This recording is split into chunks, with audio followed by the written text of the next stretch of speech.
There isn't supposed to be a podcast here. What's going on, Simmons? What are you trying to pull?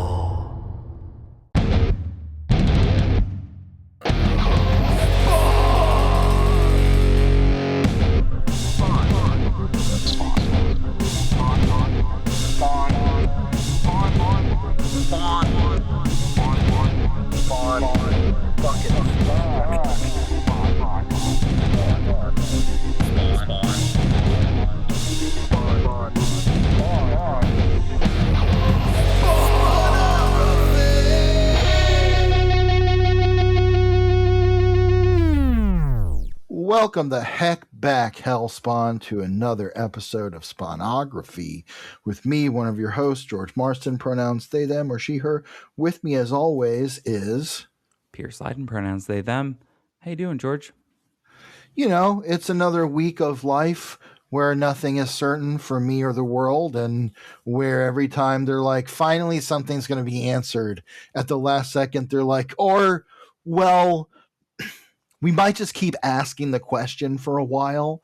Like yesterday, May 23rd, here's a little window into our recording schedule.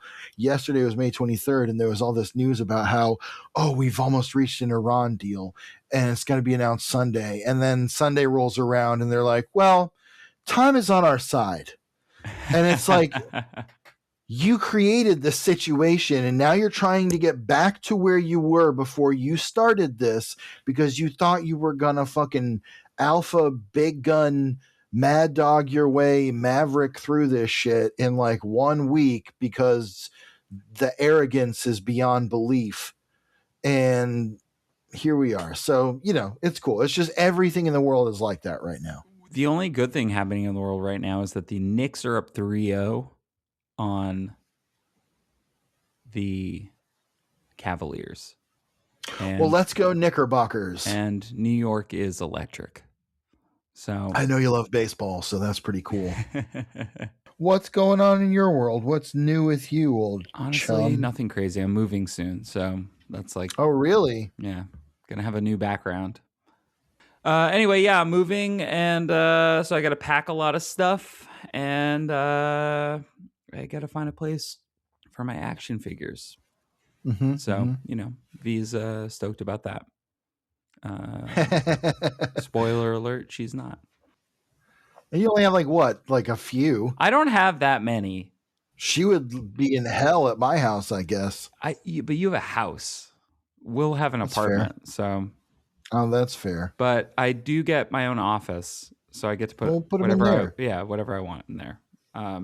She isn't happy about me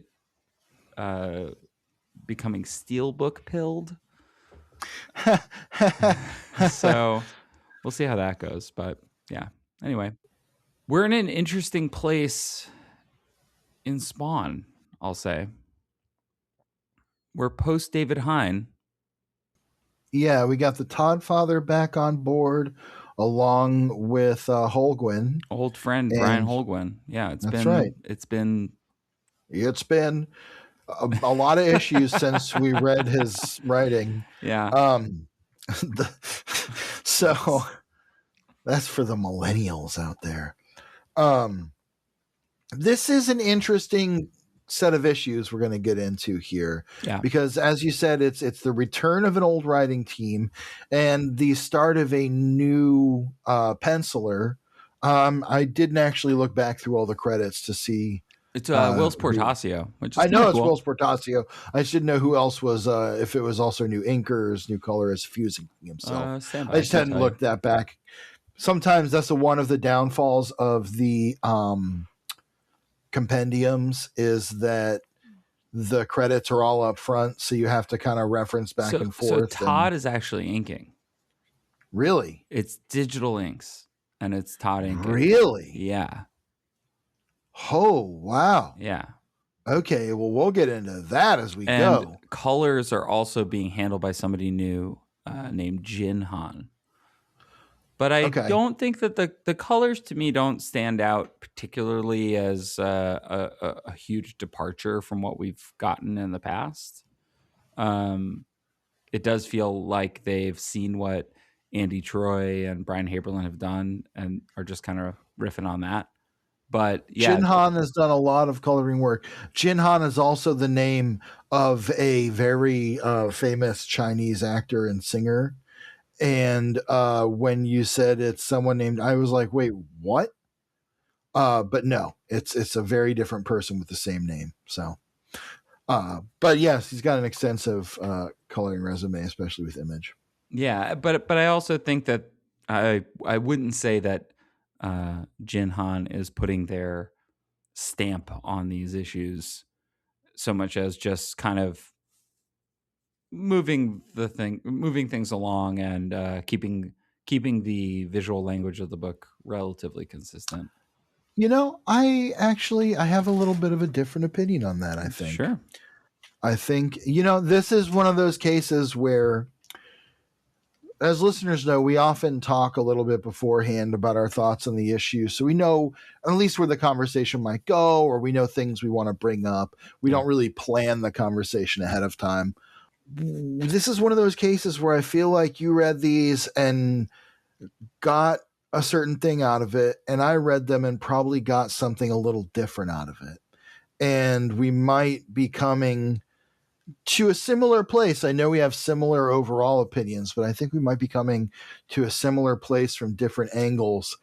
And sometimes to me, that can make for an even more interesting or varied or sort of not contentious, but with farther apart viewpoints. I think sometimes that kind of conversation can have a lot more teeth to it.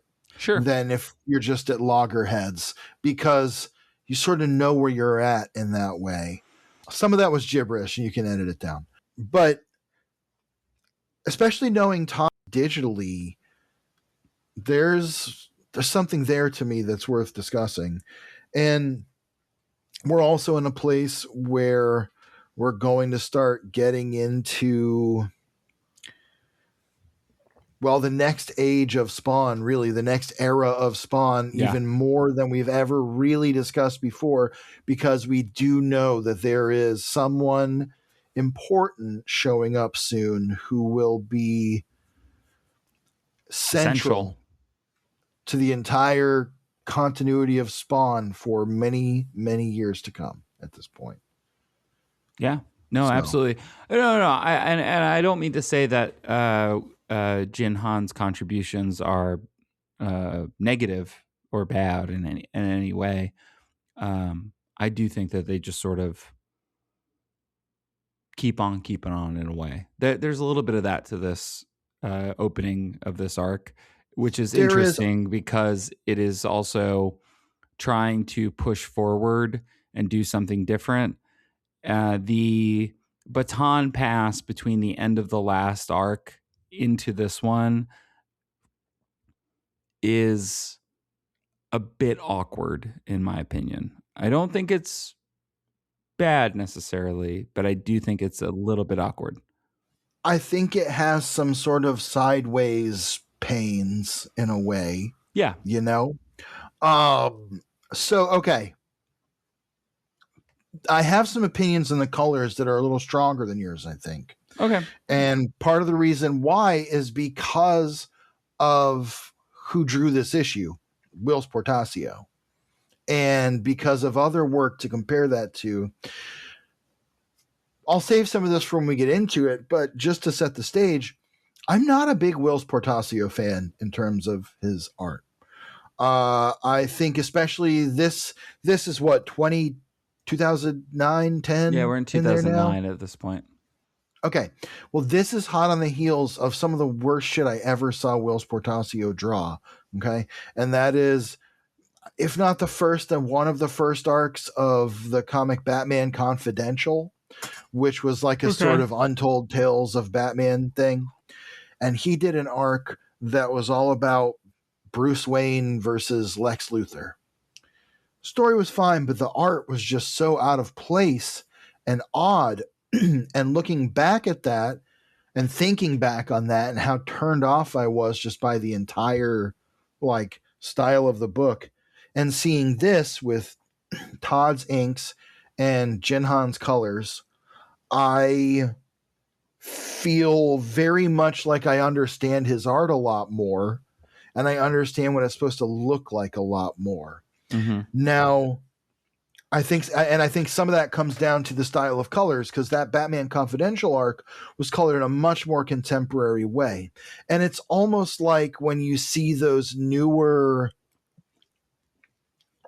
pieces by like Frank Miller, newer from like the last 10 years or so, that have the like Yeah, we've talked about this modern fully, yes, you see those and it's like, well, that just doesn't look right. That looks like you rendered like a comic strip in a way that just doesn't make sense. And it's that same kind of effect here with Whilce Portacio with Jinhan's colors, as we'll get into, for me, where I'm like, oh, this actually is far more legible and dramatic and interesting this way. And I will also likely need to put a lot of that on the shoulders of one Todd McFarlane doing digital inks, which is interesting because this would have been during like the real rise of the Cintiq era, where you were drawing, which is still, I think, for many people the standard is the big Wacom Cintiq, but this was really in the rise of that, and the rise of that style of art where you're just drawing straight on the screen and getting digital inks. And I'm assuming that's how Todd was working. Some inkers were still working, digital inkers or digital artists were still working with the Wacom stylus, where you're looking at the screen but using a separate tablet. That's a harder way to do it. For a long time, and I don't know if this is still true, Adam Hughes, who I think is, I don't know if he's doing well. He's having some hell stuff going on, I think. Oh, yeah. But for a long time, for many years, he did all of his digital rendering and coloring and everything with a mouse. And if you see the work that he did, it's just That's like crazy. He did this with a fucking mouse. And people would be like, why don't you use a tablet? And he'd be like, do I need to? Because I work this way. And maybe he has now. I actually don't know. That was like a long, probably closer to around the time this book was coming out, that he was like saying that 20 stuff. years ago, I was reading almost. that. Yeah.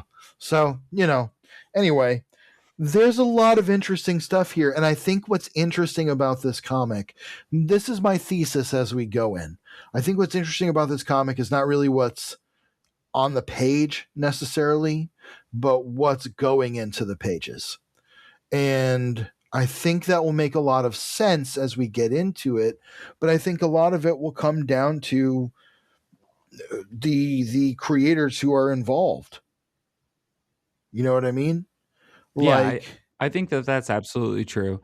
I think that coming off of the end and into Endgame, as we're about to get into, yeah, there is this kind of, it's a little bit of a reset and a sort of reimagining of what this book should be, not just from a narrative standpoint, but also from a artistic standpoint. And there is it feels like the creators that are working here are trying to figure out what Spawn means in 2008, 2009, and how to tell that story with what against the superhero stories that are coming out from Marvel and DC at the time.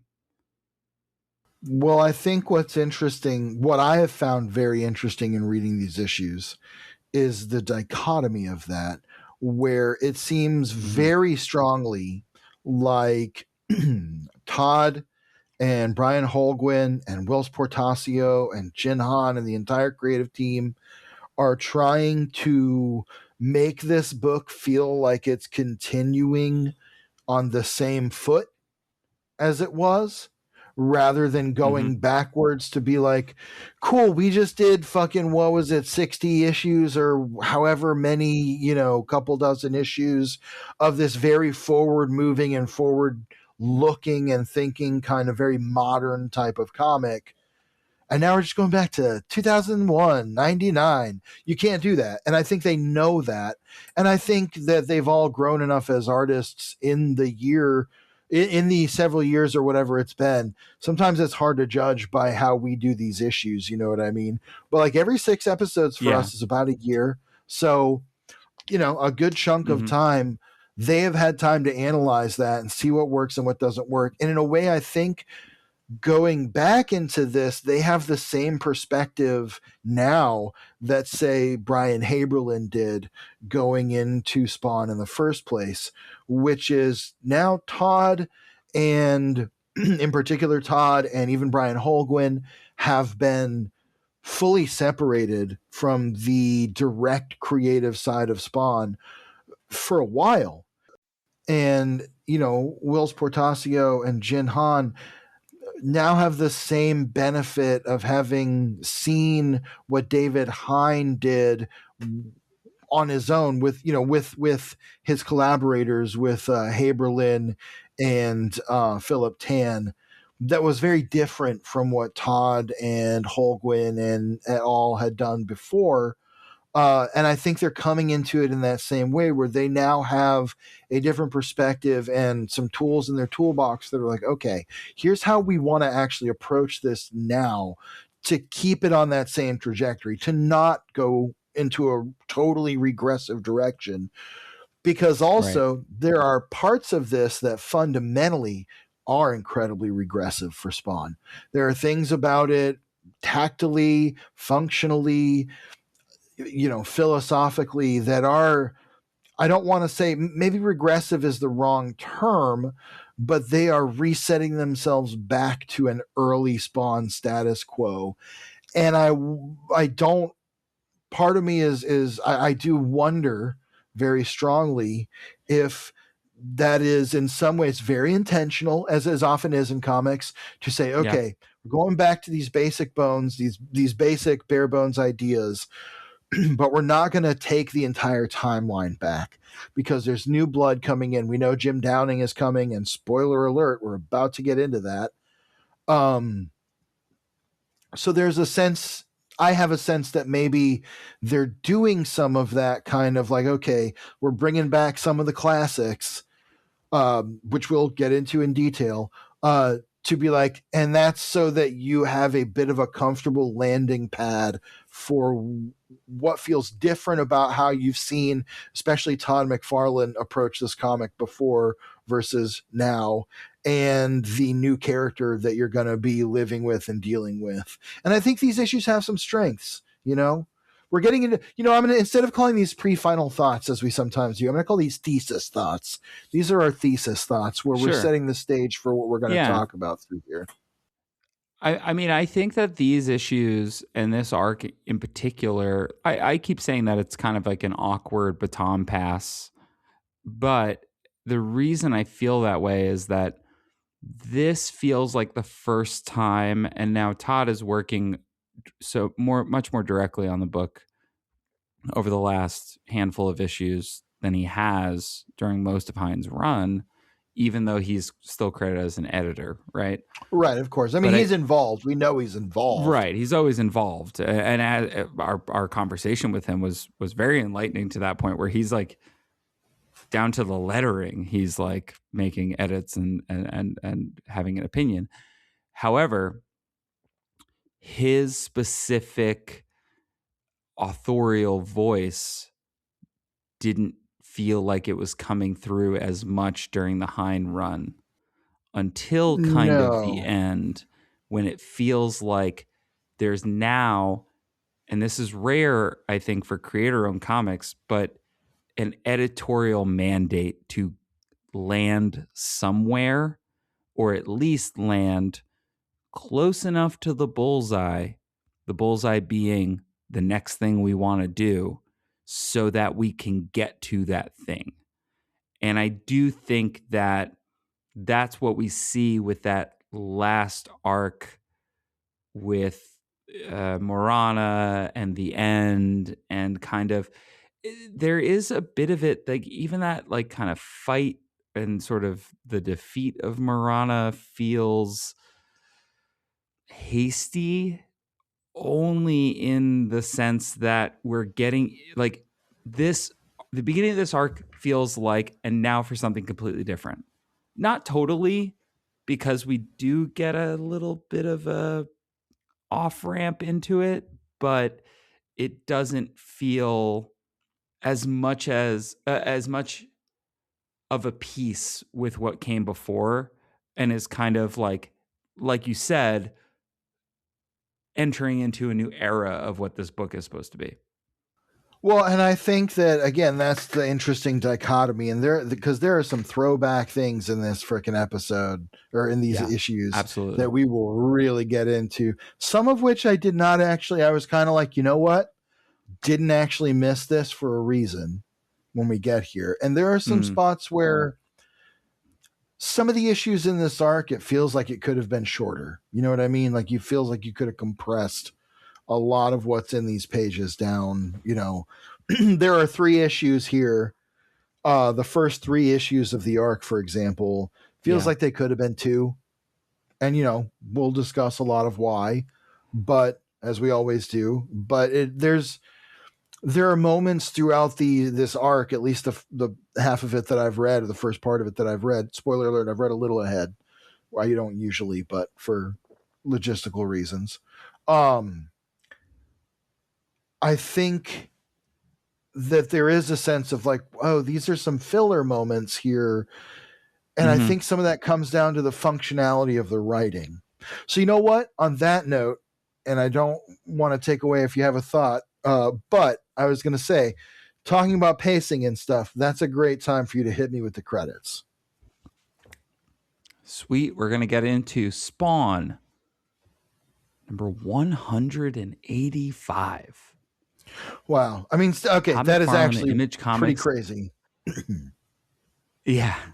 We've said it a few times when we get to these big numbers, but like, feels really cool. It feels like, especially right now, because we're halfway through what Spawn is. Yeah. As a book in current time. So, I don't know. That's very cool. Anyway. It is cool. It is Spawn cool. number Pierce. Spawn number 185. Todd McFarlane Image Comics present Endgame Part 1. Written by Todd McFarlane and Brian Holguin. Pencils by Whilce Portacio. Digital inks by Todd McFarlane. Colors by Jin Han. Lettering by Tom Warzakowski. Cover artists Todd McFarlane, Whilce Portacio, and Greg Capullo. There are 2 covers for this issue. Editor Todd McFarlane. So Brian Haberlin now fully out, because he was also credited as the editor previously. Right. Managing editors Jen Cassidy and Tyler Jeffers. Publisher for Image Comics Eric Stevenson. And when we last saw, I was just going to say that main cover was Spawn with the gun. Boy, if that doesn't tell you you're going right back to some of the old shit, like with the old logo and everything. Yeah. Oh, that's a great point. We are going back to the old logo. We had done this kind of like edgy 2000s kind of you wouldn't download a car ass logo. Yeah. Well, and not for nothing, this is around the time that Marvel was kind of coming out of the they were about to go into their like big heroic age thing, where they were coming out of Dark Reign and stuff. So the idea of like, we're bringing back the roots of the comic was like really big at this time again. It was like we went through a very iconoclastic era with the Ultimate Universe and even some of those early 2000s, like, okay, if you read some of like Jeff Johns comics from the height of his powers, the height of his white power battery abilities, pre-Blackest Night, I think we'll say, because that torched everything good about him. It's just a different vibe. There's just this whole wave of comics around there. Even like, okay, Brad Meltzer's Justice League. It's not very good. It just isn't. No offense to him. It's kind of just mid. It's not very exciting. But there are parts of it where it's like, okay, These guys are taking the TV writers approach to this and not the comic writers approach, where like you have Black Lightning like kind of busting up a drug ring or something where the parasite I think is like giving people like funneling off power to them or so. There's just little moments like that where it's like, okay, we're taking these little characters and building them into these little moments. We're post Dark Knight at this point. We're into the realm of the MCU. So the high superhero and the height of like realistic superhero, quote unquote, are both like really rising. And so it's kind of interesting to go back now and look at this and see them being like, guess what? Old heads, your time has come. Because also, this is not old head inside, really. No, what's interesting is that it is this book trying to go back to basics, but also trying to be like, but not the basics, you know. And I actually think on some level, like I'll put this up top as like a thesis idea. I don't love these issues. I don't think that they work particularly well as a Spawn comic. I think that they are interesting as pieces of art, kind of. Like I think it's an interesting approach to sort of like soft/hard relaunching a property. And you and I have the benefit of living in the future and sort of knowing where this lands on some level, and also that it'll get walked back. But yeah, we often talk about like, well, if this was on my pull list in 2008, 2009, am I happy that I'm picking up this book? This is tough. This one's like, well, especially this first issue is tough. This first issue has some of the stuff I like the most, and it's probably some of the stuff maybe you don't like. So okay, we'll get into it. As you were about to say, I think where we left off, Spawn had basically defeated everybody, all the villains, and he was kind of going off on his own to journey through hell as Al Simmons to find out what's next. And he had an idea of what he had to do. Now we pick back up with Al still wandering sort of the desert that is like this endless plateau desert of souls. Like, the desert of souls. And it's like, instead of sand, it's like faces kind of coming up out of the ground and stuff. I want to flag right off the bat on this first page. Look at that. Look at the colors, look at the inks, look at everything about it, and tell me that first off, that doesn't look one hell of a lot like Lionel Yu. Especially like it. Oh yeah. Like it really does. That looks like Lionel Yu's Luke Cage, like very strongly. 100%. It doesn't look like Al Simmons, that's for sure. No, but what's happening is Al's wandering in the desert, and then we're going to get a good chunk of pages with essentially no dialogue. Now, these are a little bit, as you said, it's kind of just like, okay, we're just going to look at these, but I really love them. And I'll tell you why. It's because, okay, Al reaches into the darkness, into the void of like the alleys where he came from. He finally reaches there. And I love the page of him reaching in and like it flowing over him, the darkness flowing over him to become the K7 Letha, basically. Mm-hmm. This is a very Secret Wars type moment with the original, symbiote Spider-Man, where he's holding what looks like a black stone and it's all pouring out of that around him. Like this black ichor. I'll say artistically also there's like a Mike Deodato type thing going on here too. In terms of the way the inks are. I mean, Deodato would have been pretty popular at this time because he had worked on Civil War a bit, and he was like a go-to Marvel guy by this point. Yes. So, but I think he worked on Dark Avengers as well. So, yes, Dark Avengers was like one of his really big. Yeah, and Dark Avengers being, I actually think, a pretty good comp for something like this because of its tone.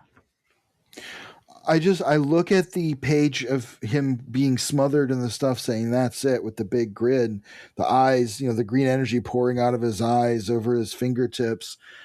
I just think the color on it actually is great. It's so simple, but it has so much to enjoy in it for me. I think that if it was more complex or even more involved, it wouldn't be as striking. But this panel of him like letting it pour over him, like going up his arms and onto his face saying, "Come to me." I just really like that it's just very simple, those warm gray tones with the sort of white specks in the background. I just really like it. I think it works. And I think part of what makes me like it so much is that it works really well for Whilce Portacio more than anything else. Maybe not as involved or as like atmospheric as say like Holguin or sorry, Haberlin, my bad, color wise. It's very simple, and I like it. Through these next couple pages, Spawn / Al / the Letha are sort of like walking through what we understand to now be some kind of dead zone portal back where things sort of began. And I just really like these pages of like the green energy pouring out of his fingers. He's walking across the world. There's a huge blast of energy as he's walking through the alleys going now to find the exact right spot. And he stops and he says, "Here." And he puts up his hands and there's this huge bright flash and this pillar of green energy from sort of essentially where Rat City was. And I think Todd does a great job splash inking here this rules. Here. Yes. The splash is fantastic because what happens next is he takes all that built up energy and puts his own hand in his head. He puts his eyes through his eye sockets. He basically just grips his own skull and from the looks of things blasts off his own head into an eruption of energy that covers the entire city. And the body lands with a thud. I just love the very simple green and gray palette here. It just really works for me. Now, I will say that segment works for me in a way some of the later ones don't as well. But the coloring in general, you said it's very workmanlike in a way, and I'll give you that. It's kind of there for visual continuity, but I think in this case that's what it needs in a lot of ways. And there are a lot of places where it really hits the right notes, and I think it's a concerted effort to not go back to just the like color banded, hot zone highlights and stuff like that you'd see very commonly even at this time. I do think again though a lot of it is kind of just is what it is. It's not really that interesting. There are parts that are great, but like it almost feels like this first issue in particular feels almost like multiple issues. What happens is a guy wakes up and yells "son," and he's in a hospital bed and he's asking hello. Some great lettering by Orzechowski there. It is, and the gray tones again, I really like it. I think it looks really great. But I think as you start to get into it, it starts to feel inconsistent in places. Like, okay, we get these pages where he's like, "Oh, son," and the guy's waking up in the hospital bed. They look great, kind of. Then the sort of yellow and green tones come in, and it almost can't decide if it wants to stick with the same kind of rendering. I don't know. It's not bad, but I can see where you would look at it and say it doesn't feel like as cohesive a vision as we've seen across the pages, but I think it is very functional in serving each page. I think that it feels like multiple people worked on it because the tone of the book is a little all over the place. And yes, with Portacio joining the book for the first time at this point, and Jin Han joining the book for the first time at this point, I do think that there's a little bit of like, oh, what do we need to go for here? Haberlin has this. You called out Brian Bolland as like a great comp for Haberlin's work, and it is a lot more regimented and structured. And I think that like Portacio, the reason I said Deodato also is those multiple small panels kind of thing. Like Deodato does usually a little bit more He of a does graphic that. He blows design-y. that out like crazy. Too many, especially as he goes on. They just start growing out of him like he fucking loves it. gremlins. Especially if you, some of his Marvel work is like kind of, there's like tons of tiny panels doing tons of tiny things, and they're just breaking up the page. It doesn't matter. So I think, to reiterate something I said, that I think the colors serve each page individually pretty well. But I think that, again, when you look at it as a whole, there are parts where it feels choppy. Like, okay, when you look at this 2-page sequence where the guy's waking up and the nurse is realizing, like, oh my God, this guy is awake. The guy waking up, that whole sequence with the shaft of light just coming over his eyes from the door is incredibly dramatic with just that little bit of green. And here the green grows into this slightly sickly, kind of very eerie hospital glow. I think across those 2 pages, they look great. When we get into the next 2 pages, though, it looks like a totally different book in a way. And again, they look great. These 2 pages look very, very like manga-esque to me. I was looking at the page, the guy wakes up, this patient, what do they call him? Patient 47. Patient 47. Thank you. Patient 47 wakes up. He's been in a coma for none of the doctors even know exactly how long. So it causes this big hubbub. This page where the doctors are all scrambling, maybe one of my favorite pages I've ever seen from Whilce Portacio, because it really catches the vibes and it has the right amount of detail, the right amount of line weight.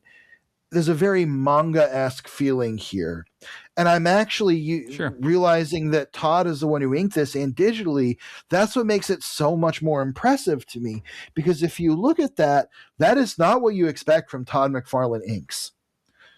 If you are only looking at what it looked like 15 years ago. Yeah, they're so pulled back, actually. They don't, they're actually very subtle. I'll say this, though, and I think that this is true of this arc in general. The art is, it doesn't strike a great balance between these decompressed moments like Patient 47 waking up with barely any dialogue, right? Versus the harried busyness of the hospital. I will the convalescent 100% home, agree with you there. That this book feels like a pendulum. Like I feel like I'm going from these like moments to this like craziness, and I on some level, as I'm saying it, I'm like, well, maybe that's kind of the point. Like maybe we're supposed to have these like small quiet moments with this character versus the craziness of the things happening around him. However, I think it is actually I think where it actually really works is the very next page, where we get these like 6 panels above in the first half of the page above these like nightmare shadows. Where you're seeing them like injecting him and taking readings and like getting swabs from his mouth, and he's hooked up to all these machines.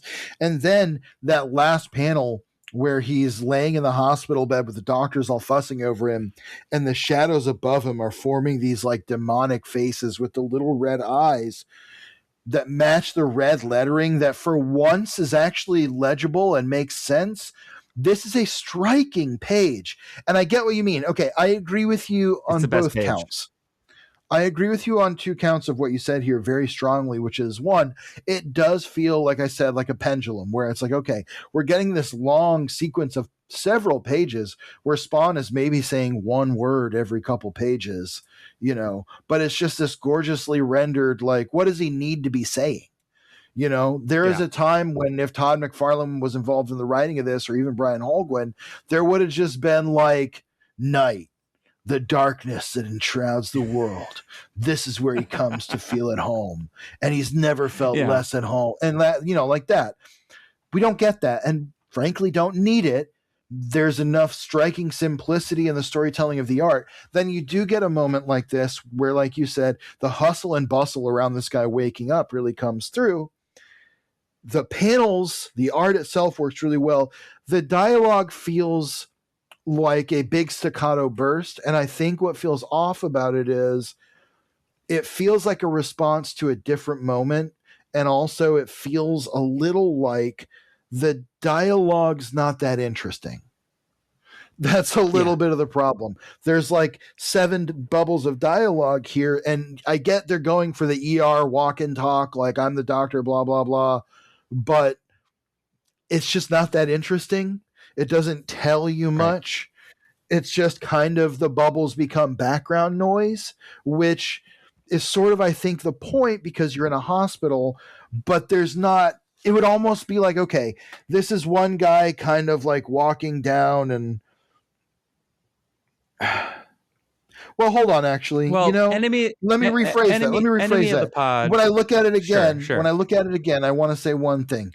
Part of what does work for me, I think there's a disconnect between the actual physical balloons and the way the sound design, quote unquote, is meant to work, which is it's a long string of balloons, which makes it seem like you're just seeing one or two guys talk, when the point is patient 47 has woken up and peeked out of the room and is being overwhelmed by the sudden burst of like life and activity. But the layout of the balloons doesn't actually sell that very well. It looks like he's just overhearing dialogue, you know? So I think that's kind of what it is. There's just like a bunch of voices with there's no tails. So like, it's not clear who's talking.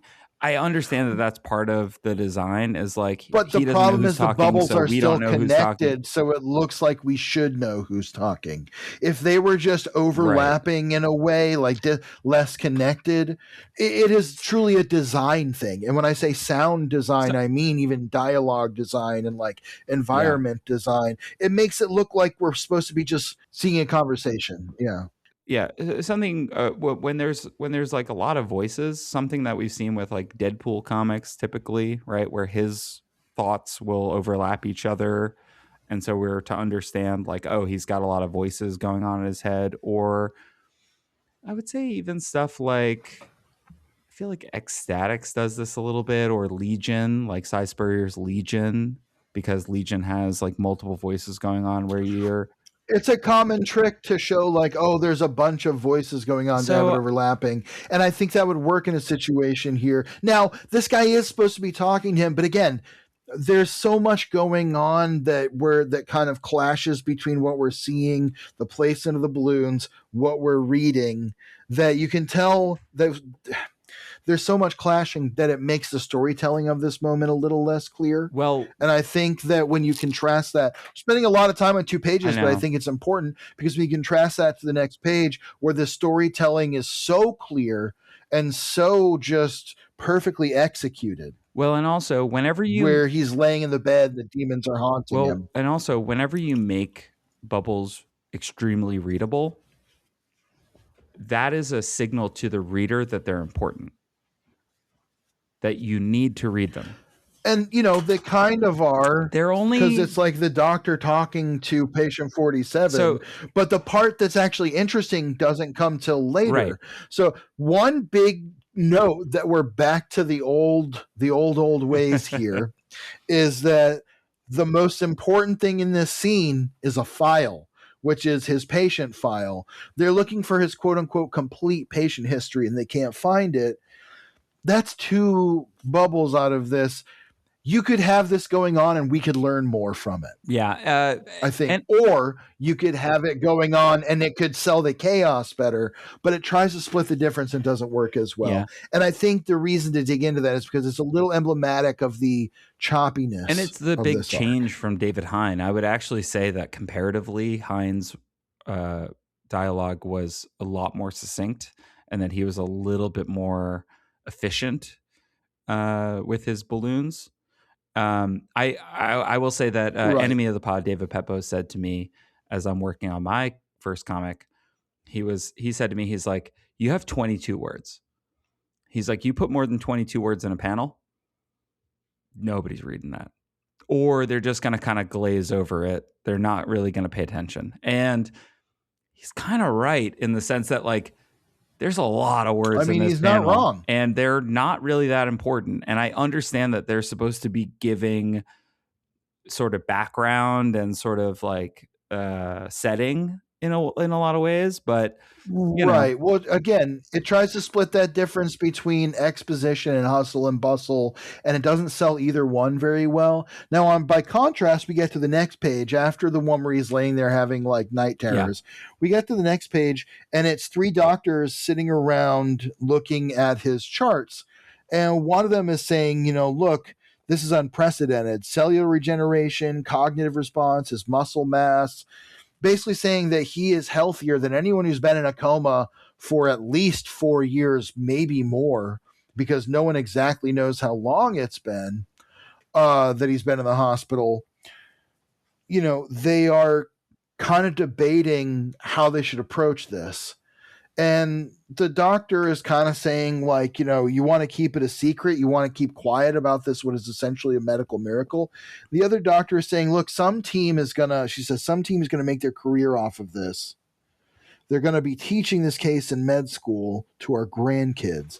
Why hand it off to some outside specialists, so they can get in the medical journals and all that stuff, which this whole thing right here has that moment that I think is like, okay, we're getting a lot of exposition here through what feels like pretty naturalistic dialogue. Yes. At least in terms of like a functional scene in a sequential story where it's like, this guy's saying like, so you're telling me all this stuff happened, but we're getting now the information that clarifies what we just saw, that makes that guy waking up important.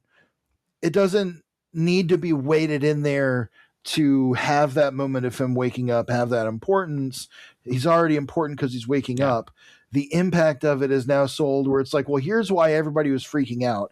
And, we're kind of getting into some real minutia of this. We are. But we're talking about craft. That's and like, what we're we here talk to about do. craft sometimes. And while they're having this conversation, there's a janitor nearby, and he puts his mop in his bucket as he's overhearing their conversation. And he makes a phone call and he says, someone said I was to call this number if there was ever a change to patient 47. And we cut to Langley, Virginia. There's also a very like Sean Gordon Murphy feel to some of these pages, I'll say, in terms of like line weight and storytelling. Meant as a I want to say they're probably coming from similar places. I can see that, though. It's a very Euro style art. Like, okay, look at the page where the guy in Langley, we're getting back to that like sort of shit mustard brown, but I think it actually works here better than maybe anywhere else we've seen it. It's ironic that like the background of my screen almost has that same sort of like brownish, well, it's your favorite like, tan color because of my lights. It is. Oh, I love it. But it works with the like sort of hospital sepia kind of. There's an interesting way they approach the lighting of the hospital here throughout, which is they want it to have that antiseptic hospital white look, but they actually go with a sort of almost sepia-esque, like sickly off-white to sell it. And I actually like that better because it makes it looks more like when you're under those fluorescent lights that sort of color everything than if they did just whitewash it and make everything look super bright. So there's a lot of color theory going on here, especially when you get to this next page where this guy's just sitting in mustard space. Like he's just in these big yellow boxes, but it works. The guy is, saying your instructions called for advance notice of any changes to patient 47, but there was no advance notice. There was no way he could have known. There was no sign that he might wake up. It just happened. And so this guy's saying, you can't possibly comprehend the gravity of this. So pack your things. You've got 1 week left to leave town. My employer doesn't take kindly to being threatened. Oh, because the guy asks him for more money. Yeah. He hangs up the phone, presses some stuff on a keyboard, picks up the phone again and says he's awake. Patient 47. Yes, I know. I assure you it was completely unforeseeable. No advance warning. Yes, sir. No, I just received the call. I'm not making excuses. I did what I believed. You're right, sir. I should have done that. I understand. And that whole page is just like mostly the guy in shadow. You get the inset of his hands, and then you get like sort of his body language through the phone. I love this page, and I especially love it with the next page where you see the guy. You don't even see him pick up a gun. You see the hammer of a gun. You see him holding a bullet. You see a close-up of his eye, and then you see him cocking the hammer of the gun. Very Mike Mignola. And that whole 4-panel sequence, fucking so good. And one of the things I love about it, to come back to the color, is it's all based around the color of that bullet. Yep. The color of that bullet is the color of the whole scene. Even when he does the click and then you get the next panel is nearly matte black. It's just a very dark gray with a jet black fence outlined. You see his house or wherever he's at, Langley, down at Langley, in the background with the blam in the same color as the bullet. And then there is this huge spray of stars. Yeah. It's in that same sort of sepia color. It is an incredibly impressive way to sell the singular point of this entire scene and the point of inflection and violence in this moment without doing what would be easier, which we've seen before, which would be going to black, white, and red. Absolutely. Instead, they go to that. And one of the things I love too, as we move into the next scene, we're going to cut back to Manhattan, and we're going to be basically in black and white. I mean, we're basically in gray tones here, where there's no color on these pages, as we hear a character that we have not seen in a long time, and Orzechowski gets to rock on these panels, and actually, oh yeah. Look out, boys, because we're farting and sharting and smoking and poking, and we get it's all back. We get these. We get this dialogue that says, "Hey, numbnuts, come out wherever you are," and we get these words kind of pulled out in different colors. They're the only real colors on the page that are not like gray and black and white. It's this like sickly blue-gray. Now, notice right at the top where it says Manhattan, under that it says Al's Pawn Shop. Al's Pawn Shop. Yeah, this voice is yelling, "Hey, numbnuts, come out wherever you are." And he's just taunting him, whoever this is, we have a pretty good idea, taunting Spawn because of that green spire of energy, saying, like, you think people didn't notice that? You think people don't know what's going on? And who should it be but... Clown. Hell yeah. The clown. And okay, I like this quick shot of the throne looking weird all fucking and like forlorn and limp. alone. It's lit like a monument or a statue. So it's like underlit, like uplit kind of, which I think is very cool. And we get these silhouettes of good old fat, nasty clown back in action. And we get this panel where he says, he's saying, luckily, everybody saw that, but luckily they can't track your energy like I can. So they'll get bored of the story and then move on. But I got to tell you something. You bring attention to yourself. You bring attention to all of us. Yeah, I love that panel where it's just Clown's grin and his eyes and just a hint of the top of his face.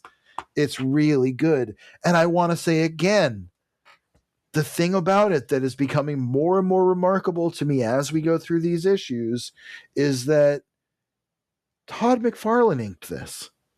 And I don't mean to say Todd McFarlane surprisingly good art. I just mean Todd McFarlane surprisingly different from what you would have seen throughout most of his time directly putting his hands on I think with him having a little bit of a break from working on the book so directly, and also the industry changing around him and him being a consummate businessman, right?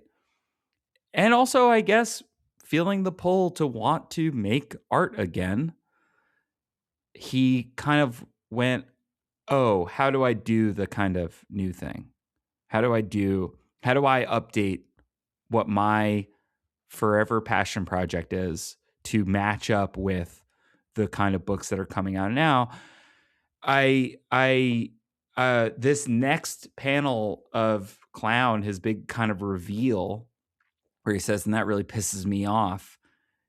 Again, because some of us are trying to blend in. Again, I love that. Yeah, great lettering there, by the way. Just the big wins across the board here, but that's a Deodato panel. Like that's like, to me, that is. I could see it.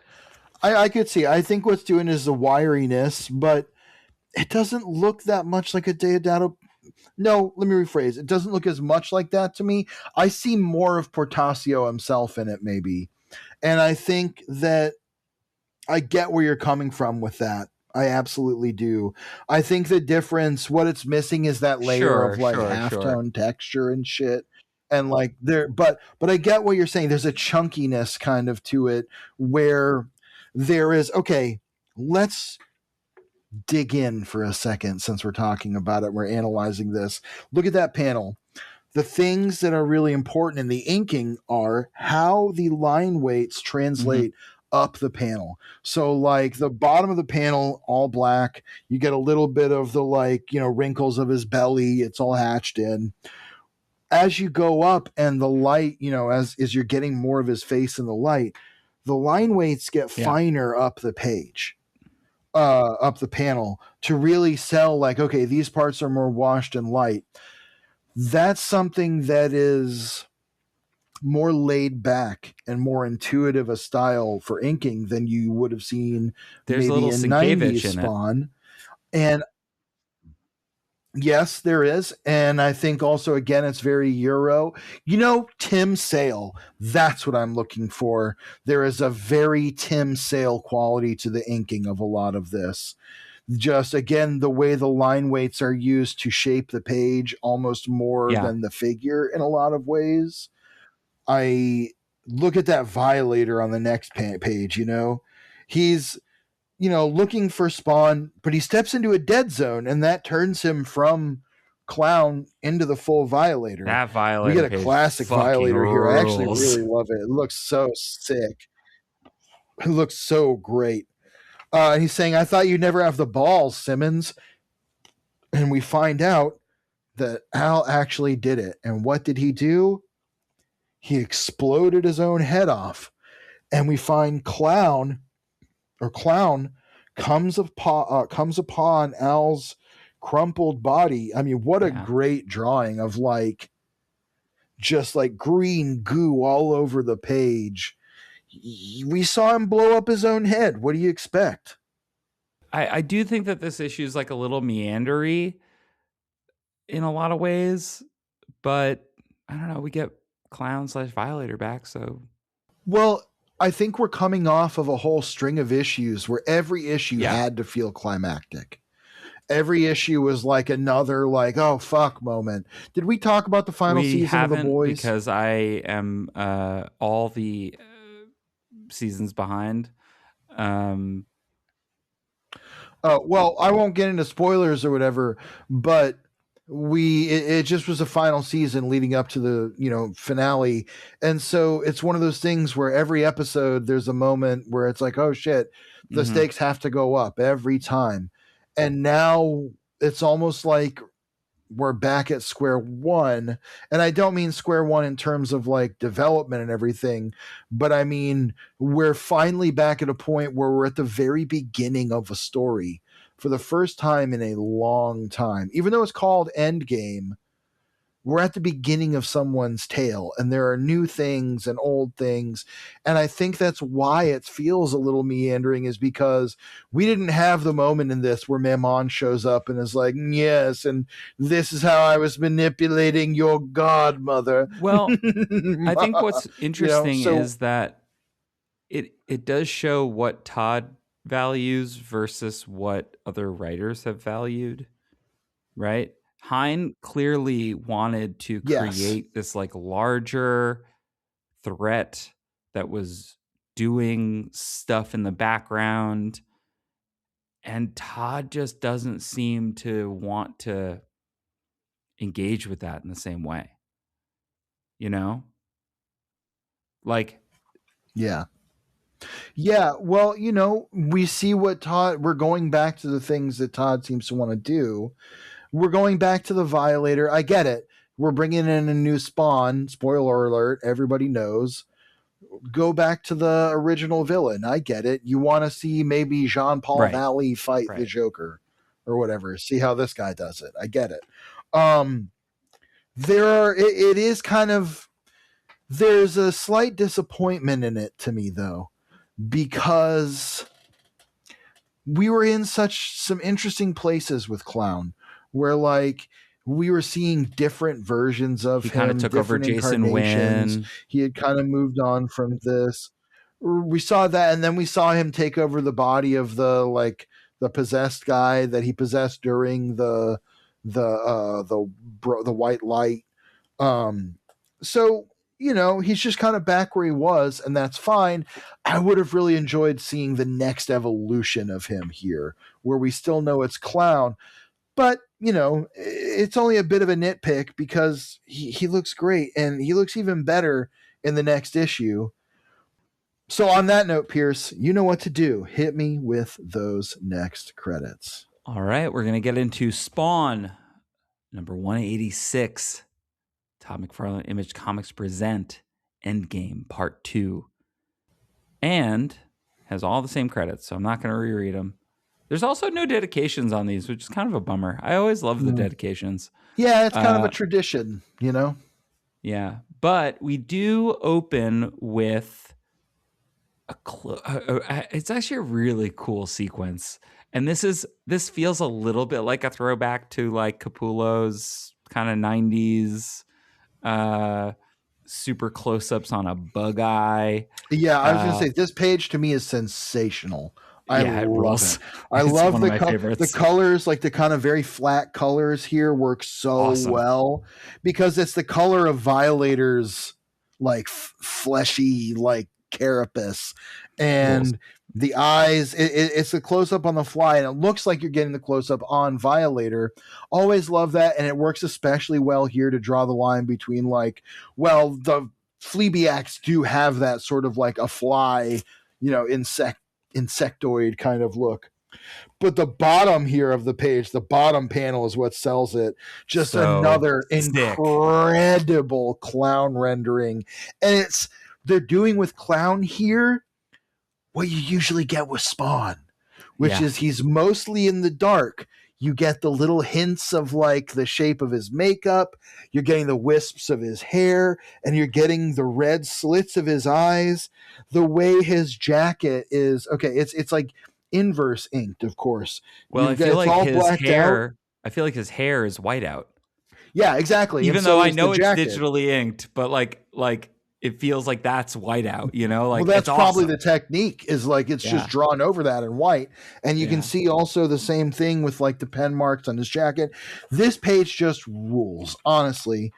And the next page does too. This close up on Violator with his like underbite looking at the fly about to eat it, and he's basically saying, I'm free. Everybody he says they're both dead. Spawn and Malbolgia is dead. I thought for sure that it was me who had killed them, but I knew the quote unquote elders were watching, so I continued to play the clown, their eternal fool, because if they really knew what I wanted, because if they really knew what I'd wanted, what I'd been hoping for, they'd have executed me centuries ago, like they did my father. Because his Fleabiac overlord father was one of the people vying for Malbolgia's spot, as I recall.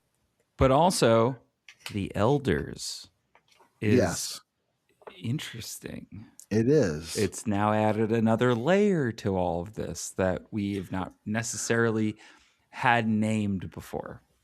Right. And so, yeah, he squishes the fly in his fist.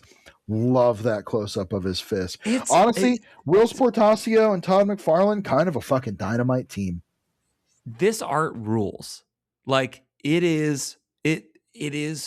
I actually think it's almost.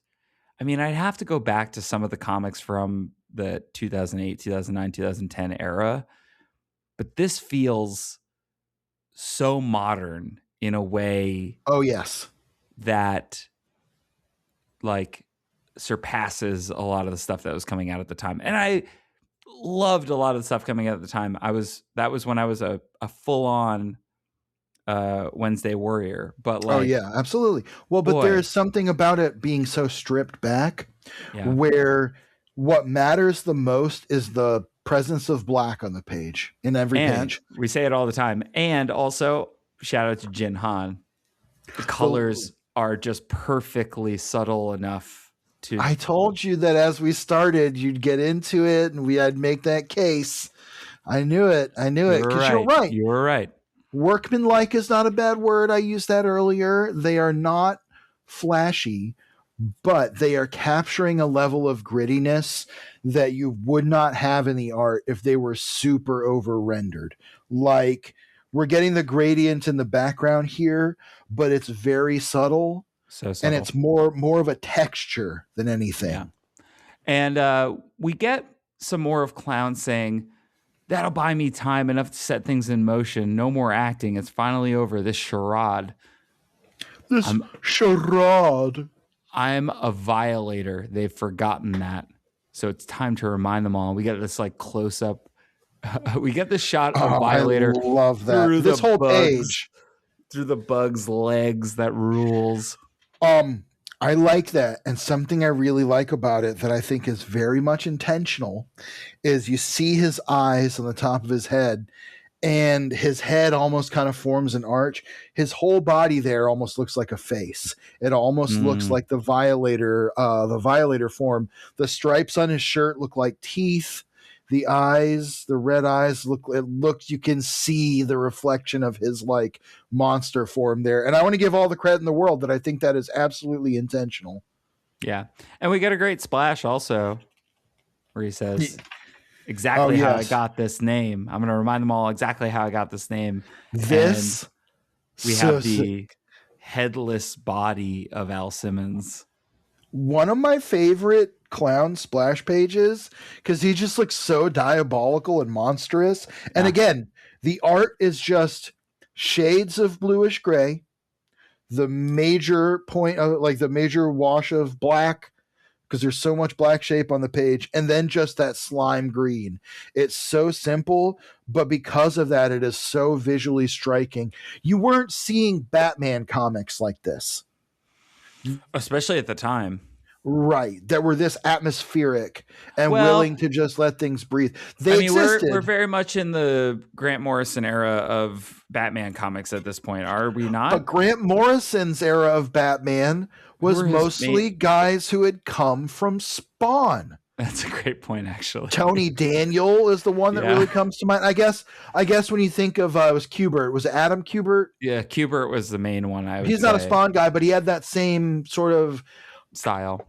This is very like late period Kubert to me in a lot of ways. Sure. Like very close to modern Ron Garney. Like if you look at Ron Garney's Daredevil run with Blind Spot, and Charles Soule and like the Cult of the 10 Eyes or whatever, that early run, that shit's gritty. It's cool.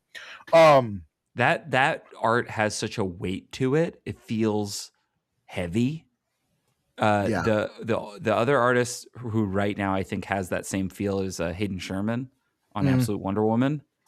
Hayden Sherman's great. Art looks like it weighs something. Like I feel like if I held a page of that art, it would weigh 50 pounds. No, I know exactly what you mean. There's a tangibility to it. Yeah, that's why it's so popular. I said it when Hayden Sherman was doing Cold War with Chris Sabella. I was like, this is a book that will I'm quoted on the cover, so there you go. That's what it is, volume 1. But I said, this is a comic that'll punch you in the fucking face. And I said to so many people, I was like, Hayden Sherman is gonna get better, but this is like somebody who got what was cool about Frank Miller and is gonna beat you over the head with it in the best way. And Yeah. I stand by Cold War being a great comic. Hayden Sherman has gotten so good over the last decade. Absolutely. It's awesome. Anyway. So back to this. Speaking of art, okay, so patient 47 is being examined in the hospital. He doesn't have any memories, and the doctor is looming over him, kind of telling him, he says, have you been able to recall anything specific? And patient 47 says, no, not yet. And the doctor says, that's all right, it'll come. He says, there's no physical trauma. Just keep trying. Sometimes all it takes is one familiar image from your past, birthday or a special event, your house or a childhood toy, even a name or a face. And we get a close up on patient 47's face, and he says, a face. And then you see his view of the doctor saying, sure, a single memory can trivial an avalanche of revelations. You recall something like that? And the doctor looks downright creepy leaning over him. Yeah. And this is okay. I said before that I am often not a fan of Whilce Portacio's art, and I stand by that. I love this art. And I think this art looks so good to me. And I think part of it is Todd is just that skilled an artist that he can vibe with someone so strongly, and really, he is really bringing out the strengths of Whilce Portacio's pencils. But he's also pushing it towards something more familiar to readers, right? Like, I think that this face in its sort of, he's like, oh no, this should look menacing in a way that we're used to seeing from Capullo. Well, and this is a very Whilce Portacio face. The thing about it is that I'm zeroing in on this one in particular is, think about how this would look if it was in fully rendered colors. It would just look not good. This looks like a human character. Yeah. That does not. This looks like a nightmare in the right way. Speaking of which, the next page is a close-up on patient 47's eyes, his green eyes. And we get this long series of flashes of Spawn's face, but then it's Spawn with his face, and him with Spawn's eyes, and him in Spawn's cape, and then his eyes again at the end, but this time they're blue. And, the doctor says, well, keep trying. We'll run a few more tests. And he asks the nurse, do you know my name? And she says, yes, it's Jim Downing. That's what all your charts say, though we haven't found your complete files yet. The files. He asks how long he was in a coma, and they say they don't know. They've begun asking everyone, but there's no one there that has been there. That there isn't any staff that's been there longer than him, at least 4 years. And part of this is because of the Armageddon white light situation. Like, everything's kind of a little fucked up and fuzzy, which I appreciate. So, yeah, we're getting a lot of these color flashes. Some of the pages are a little bit they feel a little more disjointed to me than in some of the previous pages, but not in a bad way. It's just the one where he's asking his name has a slightly different kind of atmosphere. And so does the next page where he's talking. Someone's on the phone. Is that Jason Wynn? I don't think it is. So I had this question also where I was waiting to talk to you about it. I don't think it is. I think it's just sort of a guy another guy with that archetype with like a goatee who seems an operator. Yeah. Who's connected to Langley, the boys down at Langley. And he is meeting at a place called, what is that, Joel's Diner? Yeah. With Joe Pantoliano. Now, I don't know about you. Oh my God. Thank you. I'm so glad you said it, because I was like, oh, this is the most Joey Pants ass character of all time. Was like, hey, right on time. That's very impressive. I love punctuality. If you like Joey Pants and you haven't seen Wonder Man yet, you need to do yourself a favor and watch it. I'm only a few episodes in, but it is very good. and Joey Pants is great in it. He's great through the whole thing. I think he's one of our best character actors. It's funny. I always feel like, man, I don't know if I like that guy or not. And then I see him in something and I'm like, but he's so fucking likable. You know what it is? I think it's dumb when they call him Joey Pants. I feel like if someone called me Joey Pants, I'd feel like a kids TV show host. Come on down to the ranch with Joey Pants. Yeah, well, I only say that because his name's long. No, well, that's probably what everybody says. Have a shorter name. Yeah, I don't know. But no, this is absolutely Joe Pantoliano, the most Joey Pants fucking comic book character of all time. And this guy who looks okay. Another example. Look at the face of the guy who's okay. There is this operator guy who is meeting with this Joey Pants character who is like an agent for supervillains, basically. For like, he is like the blue collar version of the Taskmaster. Exactly. Or like the Tinkerer, kind of. He's not making things, but he's sort of like, he's the middleman. He's the go-between. He's like, what do you need? I can get it, kind of guy. I love his comb over hair. Okay. But the guy he's talking to, the operator, is trying to hire a goon or whatever through him. That panel at the top, look at that panel. Look how it's rendered, okay? With the ink and the way it's actually drawn. Imagine that fully rendered. It looks worse.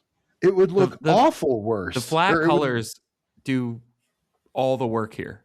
Yes. Yeah. Yes. It makes his face look dramatic and striking. So I talked about that Batman Confidential arc. There's this panel I remember of like, I think it's Lex Luthor, and he's like standing there with his arm out to his side, like hunched over, and his face is rendered like that. But it's all just like the colors are like fully rendered and it looks demented. It's like, what is this? Yeah. This looks crazy. But when you see it here, it looks fucking great. Yeah. I mean, this is a character we're not supposed to trust. So for him to be lit this way he looks like Rasputin. Yeah, he looks insane. And I love also that we flip back to Joey Pants here and he looks normal. Because he looks too normal. He's just doing his job. Yeah. He looks as average as a comic book character has ever looked. Yeah. And I love that. So the operator, he's like, I know I got the perfect guy. He's new, but he's going to be so popular. He's up and coming. And the operator gives him a cell phone. He says, you'll get a call with the information and then it'll go dead. Don't call anyone. Don't text anyone. Just wait for us. And the guy's yelling after the agent, the operator as he's leaving, the criminal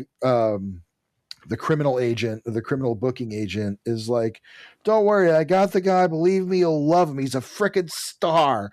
I'll give him to you at scale this time, but 6 months from now, everyone will be lining up to pay triple. Trust me. Like I said, I can't sound like Joey Pants, but you hear that in his voice. It's just one of the really most like, and that's beautiful. It's so fun when a comic does that without it being like, oh, they just drew that guy's face. You know, it was like a Joe Pantoliano. That's why they call him that. A Joe Pantoliano type. You want this type of guy. And they just made that. So now we get this sequence, which this is one of the low points of the book to me. This is one of the points where I was like, there's so much dialogue and several pages of this. It's a bad scene, but the beginning of it is such incredible inking. Oh, it's drawn great. I really have to hand it to Todd McFarlane here. Like, obviously, I don't know what the pencils look like. The art is great. God, the art is damn. Great. I know that he probably spent way too much time on the hair, but it looks awesome. Oh, it does. No, she looks great. And also she is a nurse so what's happening is a nurse is looming over Jim's bed. Patient 47, Jim Downing. We now know his name. She's leaning over his bed, and I like the first part of what she's saying. She's, he's asleep. She says, "We've done this 1,000 times before, but tonight's going to be different. You're still asleep, but that's not the same as a coma. I guess that's why I'm feeling so nervous and so guilty." And then she just spills her guts and kind of explains, she's been talking to him every night. He's been there to listen to her. She's waiting for God to give her a purpose. The other nurses make fun of her. It's just a long thing. And, she seems like the kind of like nurse that you are both supposed to be like, oh, she's the cute, nice nurse who's just lonely. And also my abuela would love her because she is Christian. Like, yeah, she's that. And so she feels like a bit of a feint here of like, you're supposed to care about this character or something bad will happen to her soon. And she's saying she's waiting for what her purpose is. Well, I bet she'll find out with the help of Jim Downing. We cut to the next page, and we're back at Langley. We're back down at Langley. The boys at Langley, at the offices at Langley. And we're in the office of the guy who ate a bullet. And I could have been more sensitive about that, but I'm sorry. There are two things. There's a thing I like about this sequence and a thing I don't. Thing that I don't like, I'll go ahead and say, the white backgrounds actually, like it being stark white, takes something away that is, it's missing something from other pages where there's just not much texture there. When you look at that top panel of the second page, it also makes it look like it didn't happen, or that it's a memory, or that it's like we're like, as comic book readers, we are trained on certain things. And so when something's vignetted in white, we kind of get a sort of thing about it. That's a good point. The first page here, or the first page of this sequence, is the guy's body laying by his desk. And it's an over the top, like top down view, the guy laying head towards the bottom of the page, or where his head would be. And you look at it, and if it was, as you said, vignetted in black, this would make so much more sense. It would be dark. It would be like, it would be dark.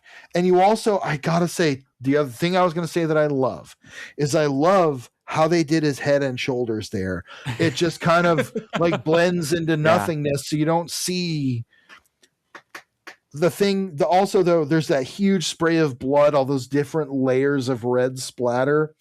My favorite part, though, is that the gun also is covered in blood. Like the gun is bleeding. Kind of makes sense. There's the huge. No, it doesn't. No, it does not make sense. Okay, it would make sense if the gun was splattered in blood.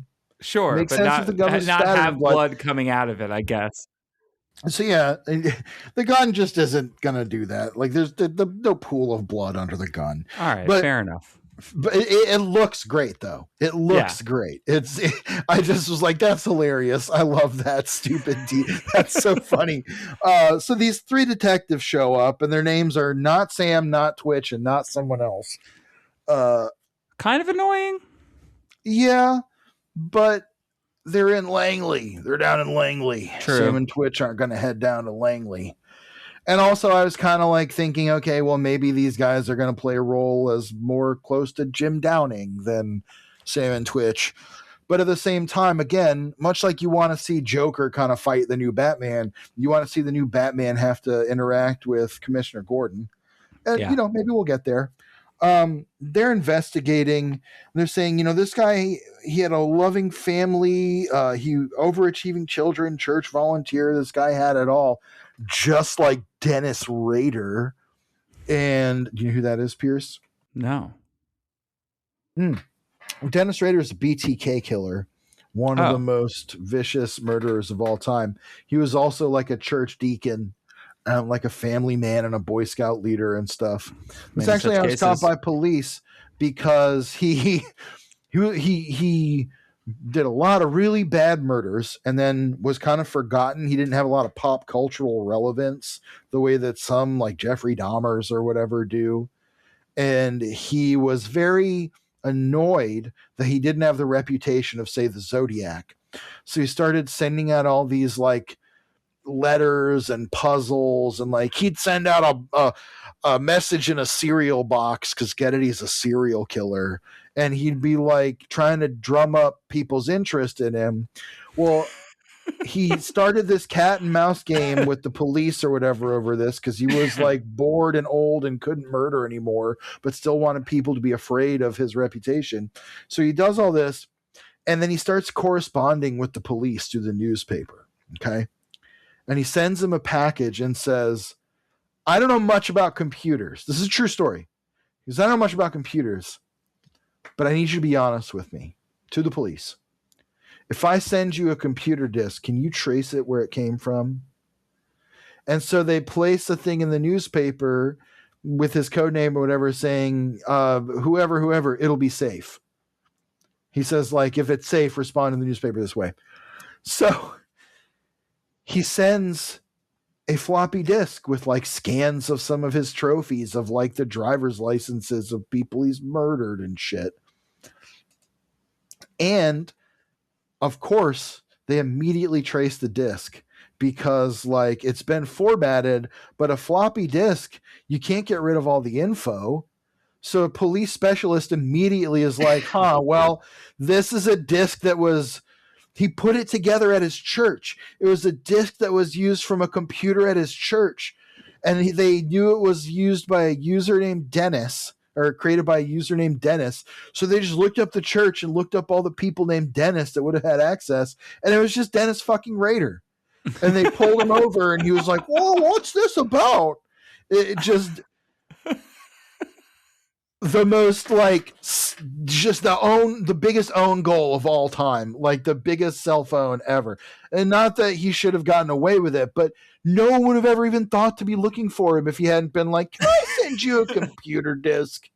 Also, no, he would have gotten away with it if he didn't go, it's weird that people don't like me more.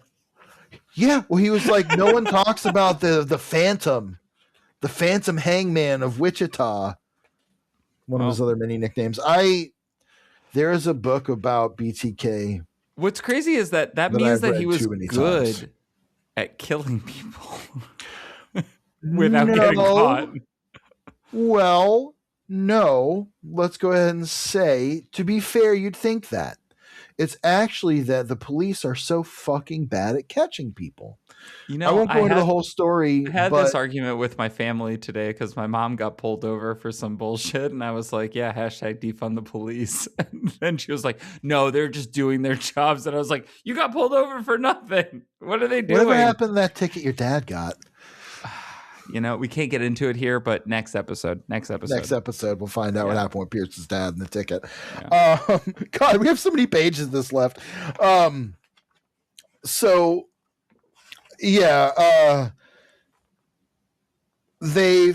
three detectives or whatever talk about the guy hiding a gun in his compartment, but he only has one bullet. And they say either, he had just been sitting there this whole time thinking about taking his own life, or he knew this moment would come and it was his only way out of something much worse. Yeah. And when we cut back to New York City, there's this yellow energy kind of emanating from the city at 3:27 in the morning. And there's a shadowy figure and it says, don't use your natural state. You need a tangible form here. And it says, how's this? And it's this kind of like Angela-esque figure. Yeah, she looks like if Angela was one of the misfits from Gem and the Holograms, not the Danzig ones. And someone is saying it's a bit melodramatic, but it'll do. And she says, they said you found an anomaly where there shouldn't be one, presumably referring to the dead zone where that clown/violator found. And the person off panel who we haven't seen yet says, no, it's more than that. And we see that this is a guy who, again, kind of actually does look like Rasputin. The woman is saying, he says to her, it takes away our powers too. And she says, impossible. And he says, I tested it, but that's your problem now. I'm only a guardian. I watch and report. All I know is when I followed their agent, he went into the anomaly and now he's trying to mask its presence. You determine what that means. And she goes around the corner and kind of removes this illusion that's hiding Spawn's Al's body, body, yeah. Al's body. And it's him laying up against the wall with the graffiti that says King is dead. And Gorgeous she's page. I beautiful. wish I owned this page. That last panel with the fly sitting on his dead toe. His toe. Oh my God, it's so awesome. How is it that my favorite character in this book is still Al Simmons when he's just a dead headless corpse? That's the charisma of a great character. I do miss Angela, though. She looks like Schmangela. These characters, maybe they're agents of the Elders. I mean, we've now been slightly introduced to the idea of them. So, yeah. And we cut to a hooded figure who's got like a cool car. And he can't park where his car looks like the Neutrinos car. I was just going to say that. And he says, somebody's saying to him, have you initiated contact? He says, getting in a position. And he gets up on like a building, lightning strikes, and he takes his hood off and he looks monstrous. Yeah, he's got this weird rictus grin, flesh all peeled back. He definitely looks, and he's got a weird collar on. Back inside the hospital, Nurse Talks a Lot is still fucking going. And she's just still talking to him. And she says, I pray to God every night to take away my loneliness and help make me fit in. I guess he must be busy with bigger problems than mine, like yours. I need to go now. Sleep tight. And as she's walking away, Jim Downing wakes up and just says, Sarah, I'm sorry for all your pain. And again, I just love the art here. It really is great. Her eyes have just so much like emotion in them. Like she's just waiting for someone to bring her something. And she is crying because he's just there for her in a way. And also because he's alive now. Like she never thought that this like person that she was sort of like praying at the side of would ever react to all the things she's saying. It's a really cool moment. It's a weird moment because I don't think that Spawn is really traded in these moments often. We did talk about it recently with Spawn remembering proposing to Wanda. Right. And him giving that memory back to her. And I think that is like kind of the closest thing to this. And I'll give credit here to Holguin and McFarlane as writers. They're doing that again in a way that gives Jim a little bit of grounding and a little bit of like, I don't know exactly what I'm trying to say. He's starting to become a character, I guess. It's that cliche of like, it's a little bit of a cliche, but he's waking up, and as he's waking up and getting to know himself again, we're getting to know him a little bit too. And as you said, it's just a little moment. That one little moment was more important than any of the other, like however many panels and pages and balloons of her talking and droning on, which is kind of what she's doing. Just that one little moment for the payoff of him to have that is like, it shows you who he is as a character on some level in a way that it's like, oh, this is a person who's not going to be like, that was fucking weird. It's a person who's going to have some compassion. And as they're having this sort of quiet moment, there's this huge explosion of light. Now, I talked before about like the white coming in and like the bright white and it kind of taking something away. Here it really adds something because it is so much more like jarring than anything else we've seen on the pages. There's an explosion. We see Jim laying on the other side of his bed. We see Sarah up in the doorway. Maybe my least favorite panel there. It just looks the most rushed. I don't know. With whoever this is in the back. And she's saying, Jim. And he says, Sarah, get down. Get down. And the guy says, whoever he is, we see that this is the person from outside. He says, don't worry about her.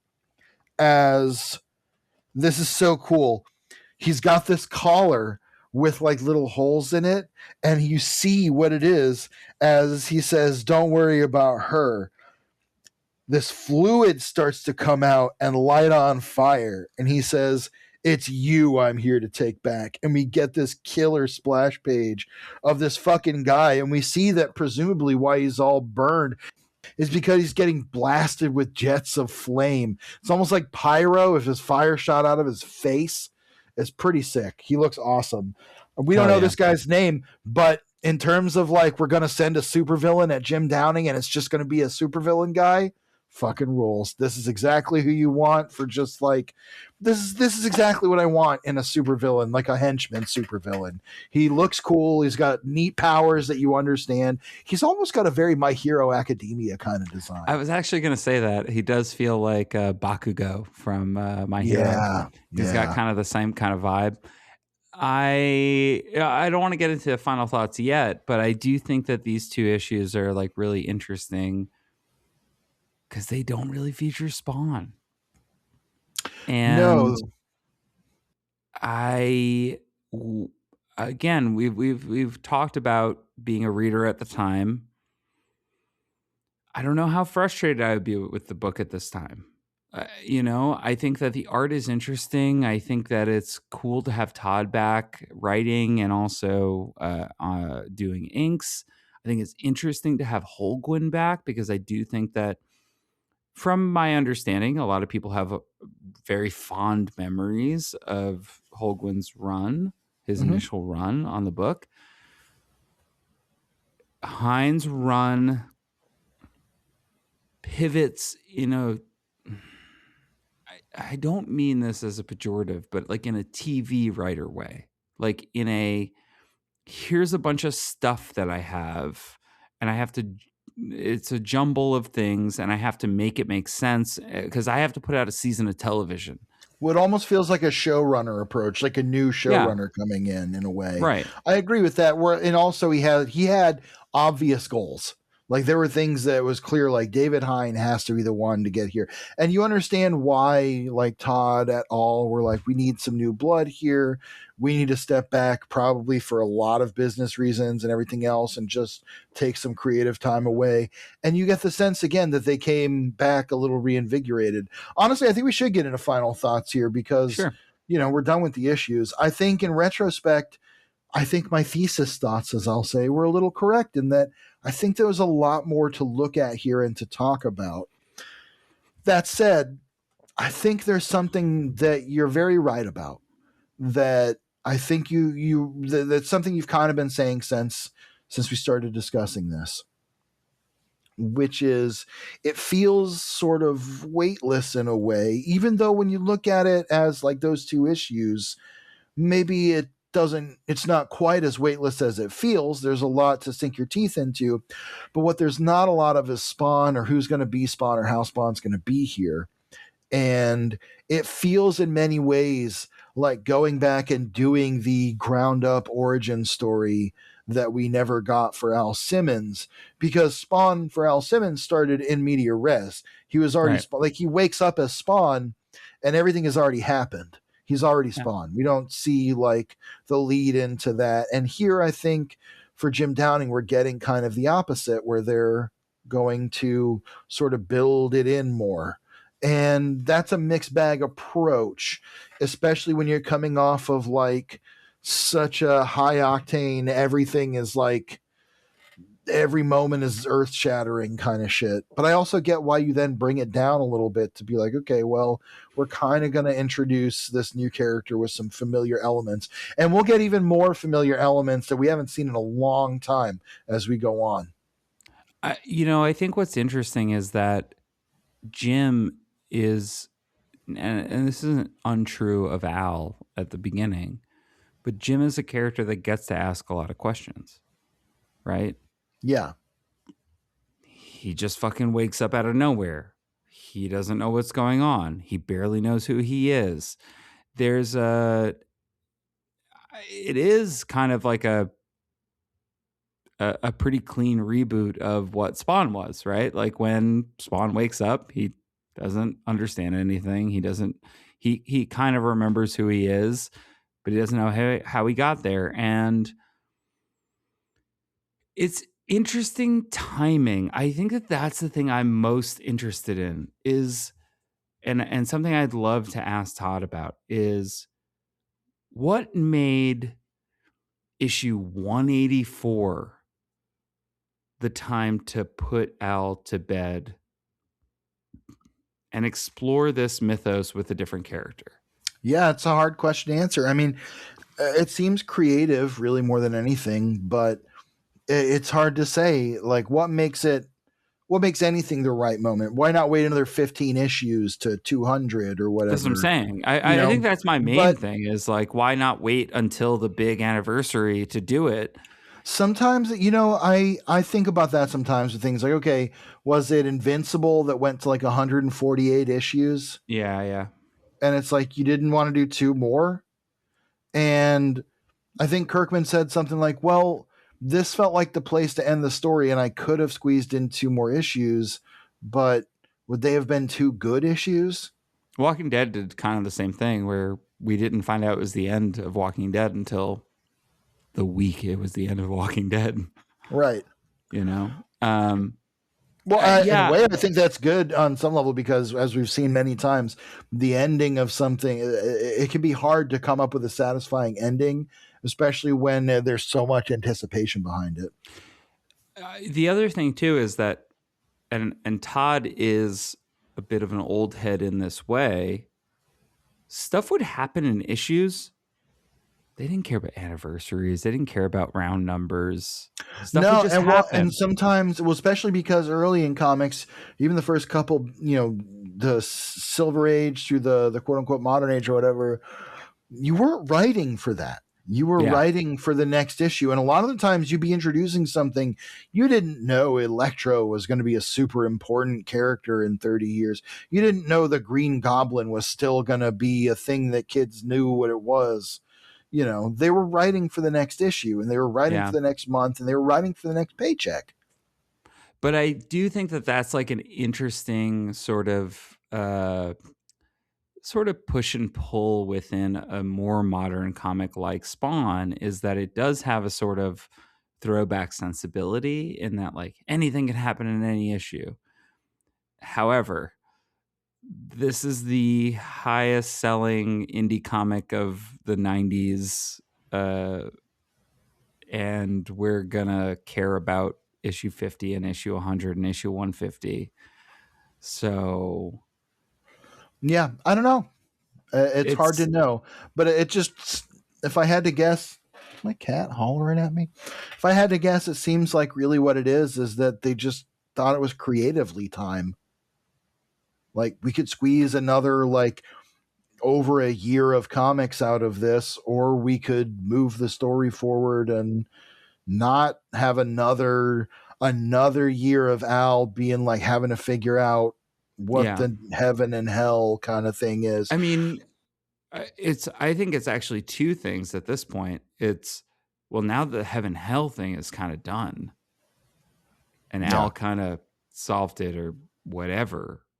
But then we introduced a big bad, and we also kind of solved him, sort of. Maybe, I don't know. Right. Like the book is in a weird place where like we didn't really get a satisfactory ending, and then. But we do need to move on from this character because there's not really a satisfactory ending. Because he's a headless corpse right now, and we don't know why or where we'll see him next or what that means. But because of what Hein did, right? Hein actually gives Al and Wanda an ending. Right. I wish I could have been a better husband to you. I know. Yeah. And her saying, I love you, and him saying, I know you did. There's a moment of closure that they never got when he was, he died on mission. And so that really feels like something.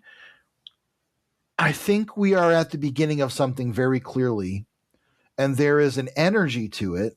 As we've talked for almost 2 hours already now. I know. There's an energy to it that is interesting, especially if you're a fan of Spawn and a longtime Spawn reader. but it doesn't have the electricity of like, we're not jumping into seeing Jim Downing in action and then going like record scratch. You might be asking how I wound up here. Yeah, exactly. There's this handover moment where Al's not Spawn, Jim's not Spawn. Where is Spawn and what is it? Yeah. Violator is at least there to kind of get us there, sort of. Like, to there's connective tissue for sure. You know, be the connective tissue. It's like I said, it's like that thing where, you know, that storytelling trope that has become so tired, where it's like you do maybe a season of a TV show about Daredevil and then you only see Daredevil in the last episode. Yeah. Or like Smallville, you only see Superman, see the S, you see the symbol, and you waited a whole show for that.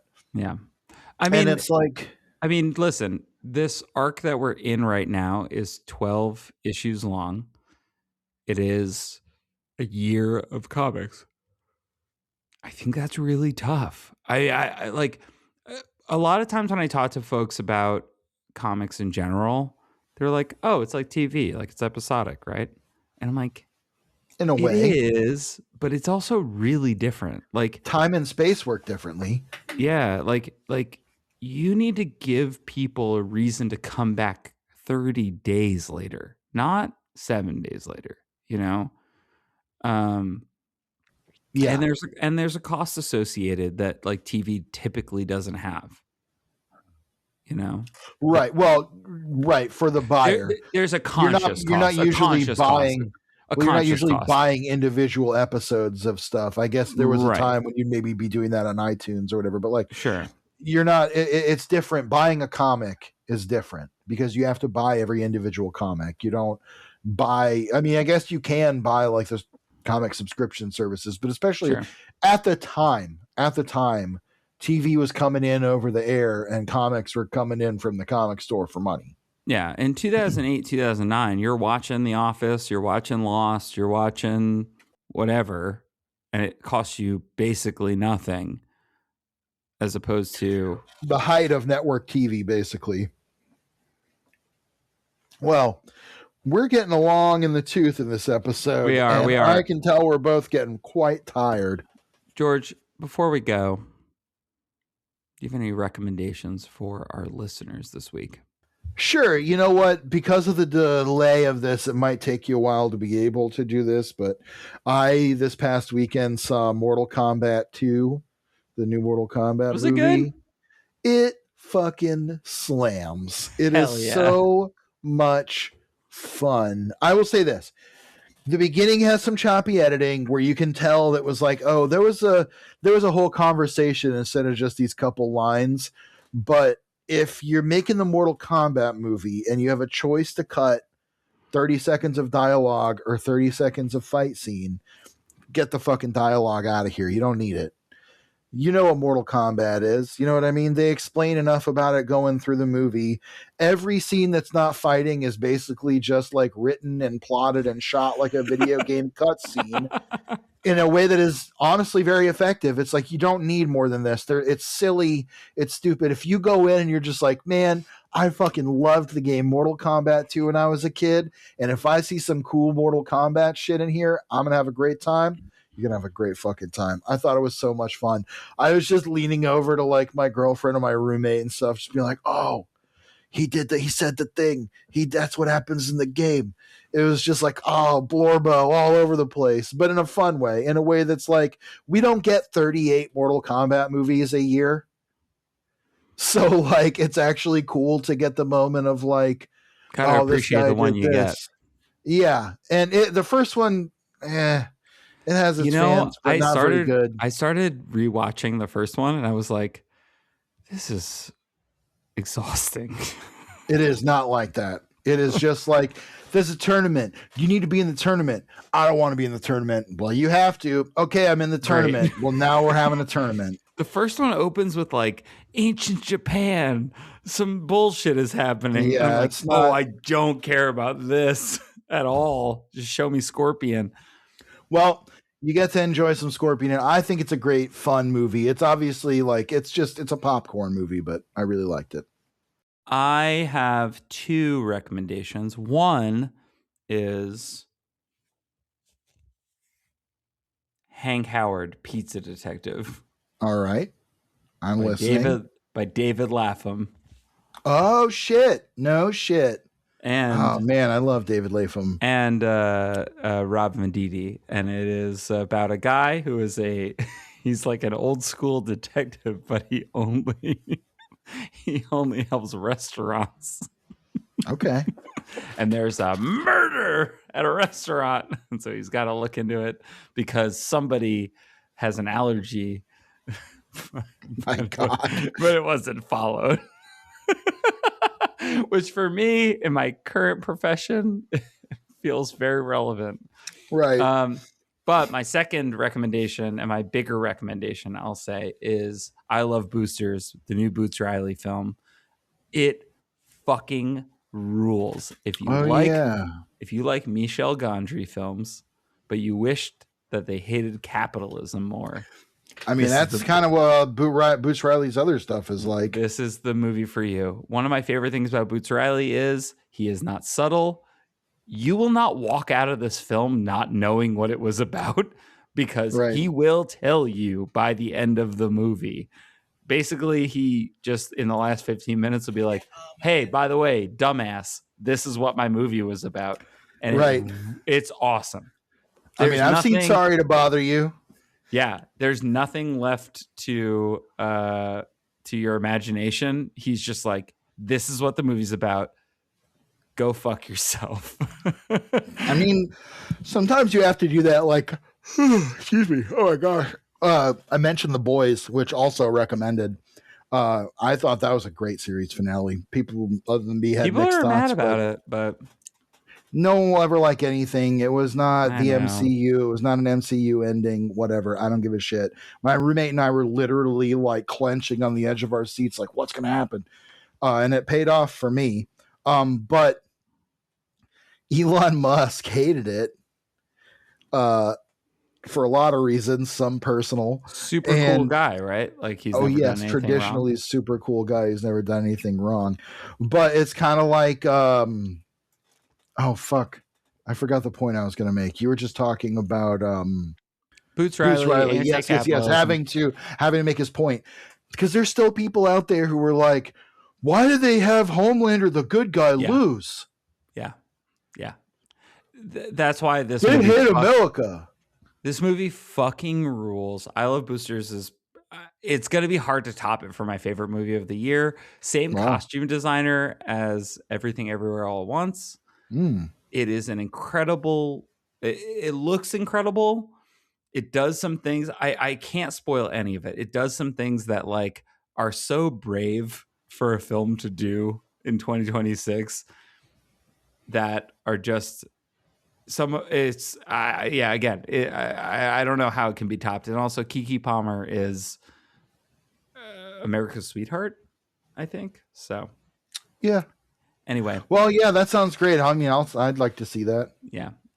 Hey, listen, if you like the show, rate, review, subscribe wherever you listen to podcasts.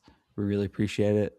If you want to tell us how nice we are and good we are at talking about comic books or anything, if you want to give me a job. And if you want to give George a job, email us at spawnographypod@gmail.com. And George, for Todd's love of the world, he gave his only begotten spawn. See you later, Hellspawn. Spawnography!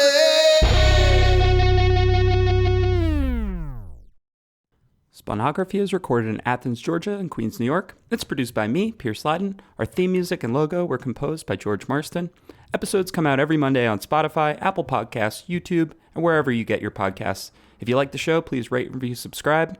You can find us on social media at Spawnography or at SpawnographyPod. If you'd like to reach out to us directly, you can do so at spawnographypod@gmail.com. Thanks for listening, and until next time, see you later, Hellspawn.